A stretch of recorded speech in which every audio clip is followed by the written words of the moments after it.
Next one. I'm actually going to do two questions in one because the first one's a really short one. Is what's my favourite Star Trek movie? Was it First Class? Was that what it was? No, it wasn't First Class. What the hell was it called?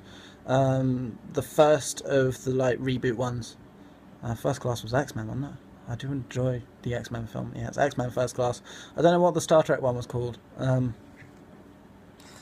Obviously, like most people, I'm more Star Wars than Star Trek.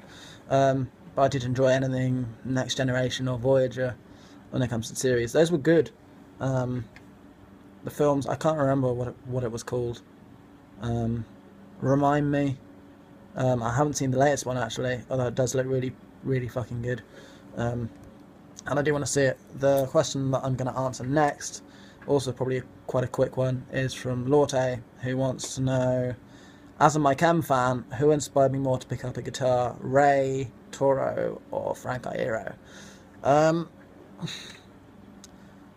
Everyone knows that MCL were one of the bands that really made me pick up a guitar because of the way that they played. And knowing that, you can probably guess that Frank was more of an inspiration to me as a guitarist. I won't deny that Ray is amazing. Ray is probably more classically talented than Frank. I don't think you could really argue that.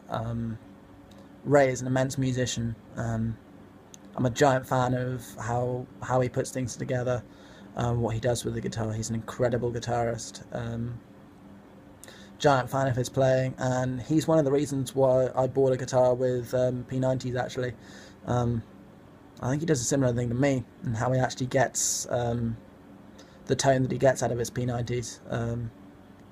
Because I know he used to use his Les Paul Jr. for the thrashier songs, which is rare for a guitar with P90s because they're not really designed for the amount of gain that perhaps I'd say we're getting from them. Certainly not from my guitar. It's not really designed for the sound which I managed to get from it live.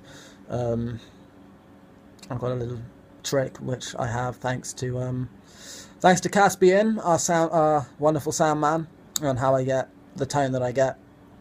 I really, really like the sound I have now live.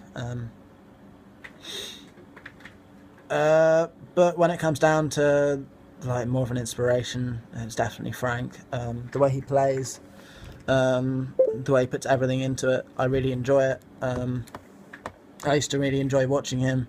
Like, everything about him was just heavily into what he was doing, and you could tell that he was putting everything he had into what he was doing. And I just kind of loved that whole feeling that invoked.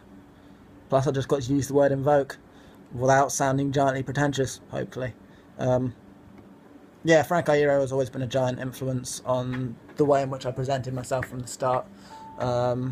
Less of an inspiration nowadays. I think I've sort of carved my own way of being, perhaps. And I don't look to other guitarists in the way that they're performing as much as perhaps I used to. I don't really. I just used to enjoy really watching him play. I hope maybe people enjoy the way in which we play and the way in which I play. If I could, yeah, I don't really know what else to say. But yeah, Frank, more than Ray. But Ray is an immense guitarist, and I don't want that to take anything away from him as an actual guitarist, because he's an incredible musician. And I don't think whether you liked Mike M or not, that's really not important. You can't.